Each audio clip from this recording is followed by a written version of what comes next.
ബഹുസ്വരതയെ ഏകസ്വരമാക്കാൻ ശ്രമിക്കുന്നത് എതിർക്കണമെന്ന് ഗായകൻ വി.ഡി. മുരളി. ജീവിതമെന്ന പാഠപുസ്തകമാണ് ആദ്യം പഠിക്കുന്നതെന്നും K N. Kerala higher secondary teachers union silver jubilee സമ്മേളനത്തിന്റെ ഭാഗമായി കോഴിക്കോട് നടത്തിയ സാംസ്കാരിക സമ്മേളനത്തിൽ സംസാരിക്കുകയായിരുന്നു ഇരുവരും. Kerala higher secondary teachers union silver jubilee ആഘോഷത്തിന്റെ ഭാഗമായാണ് കോഴിക്കോട് ടൗൺ ഹാളിൽ സാംസ്കാരിക സമ്മേളനം സംഘടിപ്പിച്ചത്. ഉദ്ഘാടനം ഗായകൻ വി.ടി. മുരളിയും മുഖ്യപ്രഭാഷണം കെ.എൻ. കുഞ്ഞമ്മദും നിർവഹിച്ചു.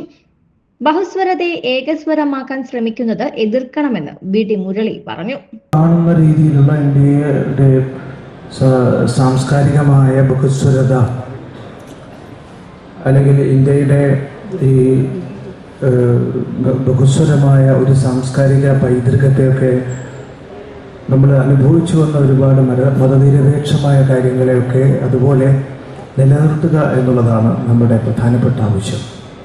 അതിന് നമ്മുടെ ഭാരത സർക്കാർ ഉപയോഗിക്കുന്ന വഴി വിദ്യാഭ്യാസത്തിലൂടെയുള്ള കടന്നുകയറ്റമാണ്.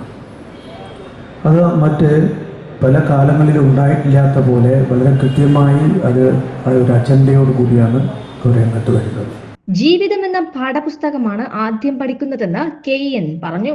ക്ലാസ് മുറിക്ക് അപ്പുറത്ത് ക്ലാസ് മുറിയുടെ 4 ചുമരുകളെ കവിയുന്ന, പരീക്ഷയിൽ പരിമിതപ്പെടാത്ത, ടെക്സ്റ്റ് ബുക്ക് പൊളിക്കുന്ന ജനായത്ത മതനിരപേക്ഷ മാനവിക ബഹുസ്വര പ്രിയ മൂല്യങ്ങളിലേക്ക് നമ്മളെ തന്നെയും മറ്റുള്ളവരെയും നമ്മളുടെ വാക്കുകൾ കൊണ്ട്, നമ്മളുടെ ഇടപെടൽ കൊണ്ട്, നമ്മളുടെ വരകൾ കൊണ്ട്, നമ്മുടെ പാട്ട് കൊണ്ട്, നമ്മുടെ നൃത്തം കൊണ്ട്, നമ്മുടെ സാന്നിധ്യം കൊണ്ട്, നമ്മുടെ മൗനം കൊണ്ട് നമുക്ക് വിമോചിപ്പിക്കാനാവുന്നില്ലെങ്കിൽ ആ വിമോചനം എന്നത് നമ്മുടെ ആലോചനയുടെ പ്രാഥമികമായ ഒരു കാര്യപരിപാടി പോലുമായി മാറുന്നില്ലെങ്കിൽ നമ്മുടെ വിദ്യാഭ്യാസ പ്രവർത്തനം എന്നുള്ളത് അതിൻ്റെ നീര് വറ്റി എത്ര പിഴിഞ്ഞാലും ഒരു തുള്ളി നീര് കിട്ടാത്ത ഒരു ക്ലീഷേ പദമായിട്ട് മാറും.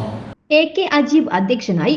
സലാം Kallayi, K T. Abdul Latheef, doctor S. Santhosh Kumar, A. Aboobacker, doctor Nisar Cheleri, O. Shoukath Ali, V K. Abdurahman, N. Basheer, S K. Abida, P K. Shamsudheen, P A. Shameela, Rahman Panathur തുടങ്ങിയവർ സംബന്ധിച്ചു. തുടർന്ന് നടത്തിയ കുടുംബസംഗമം സമീർ ബിൻസി ഉദ്ഘാടനം ചെയ്തു. ഇസ്ലത്ത് സഭ, ജോസ് ജോസഫ് എന്നിവർ സന്നിഹിതരായി. എ.സി.ബി ന്യൂസ്, കോഴിക്കോട്.